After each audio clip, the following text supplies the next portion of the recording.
বিষয় গবেষণার আলোকে শব্দ, ঈশ্বর ও শরীর। ঈশ্বর দিয়েছেন সুদর্শন শরীর, মনে প্রাণে দৃষ্টিতে নিজ সত্তায় সকলেই ভিন্ন রূপে সাবলীল ও সুন্দর। দেখতে যদি হই মায়াবী, তবে শব্দ চয়নে কেন এত কার্পণ্যতা? কেন শব্দ, উচ্চারণ, কথা বলার বহিঃপ্রকাশ নিয়ে ভাবব না? কেনই বা ভাবব না? ঈশ্বর তো ভাষাকে গড়ার সক্ষমতা দান করেছে, তাই নয় কি?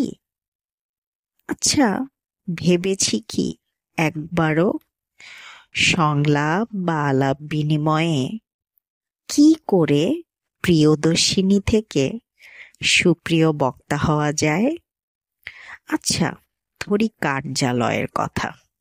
বেশ পরিপাটি হয়ে বেরিয়েছি, খানিকটা দূর থেকে দেখে আক্ষরিক অর্থে সুপুরুষ বা সুন্দরী মনে হয়। অজান্তেই মন বলে ওঠে, বাহ, দারুণ তো, দৃষ্টি মধুর মনে হয়। আদতে কি শ্রুতি মধুর? প্রশ্ন রইল। আচ্ছা, ভাষাই তো জন্ম দিয়েছে দেশের, তাই নয় কি? আর বাঁচিয়েছে অস্তিত্বকে। তবে ভাববো না কেন? ভাষাই কিন্তু ভালোবাসা তৈরি করে, মিশ্রিত বা অশ্লীল নয়, অথবা অশ্লীলতাও নয়, কিছুটা চলনসই, কিছুটা মানানসই। আর জনগণের সম্পদ, আপনারা সম্পত্তি নন, বরং সম্পদ। সকলে শেখে আপনাদের দেখে, বেশ কিছুটা অনুপ্রাণিত হয়ও বটে। আমিও হই, আমরাও হই। এটি আমরা মনে প্রাণে বিশ্বাস করি।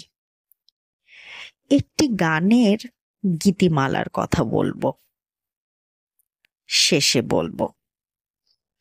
আসুন না ভাষাকে ভালোবেসে এমন করে কথা বলি যেখানে দিন শেষে অনুভূতি কানে কানে বলে যায়, এ এমন পরিচয় অনুমতি প্রার্থনা, এ এমন পরিচয় কিছু শুভ সূচনা। দুঃখ পেলে, ভুল বললে ক্ষমা চেয়ে নিচ্ছি, কিন্তু চেষ্টায় তো আন্তর্জাতিক ভাষাটা শেখার জন্য দৌড়ে যাচ্ছি। আদৌ কি মনে হয়েছে স্বদেশের ভাষার লুকায়িত রূপ আছে, যা ঈশ্বর প্রদত্ত? সুখের সঙ্গে মানিয়ে রাখার সৃষ্টি করে যদি কথা বলার এক বিনিময় হয়, সুখের সঙ্গে তাল মিলিয়ে যদি সংলাপ বিনিময়ের প্রচেষ্টা থাকে, বোধ হয় যুদ্ধকেও শান্ত করা যায়, যুদ্ধক্ষেত্রকেও শান্ত করা যায় সেই সাবলীল ভাষার মাধুর্যতায়। সকলের প্রতি সমান শ্রদ্ধা রেখে বিদায় নিচ্ছি। সকলে ভালো থাকবো।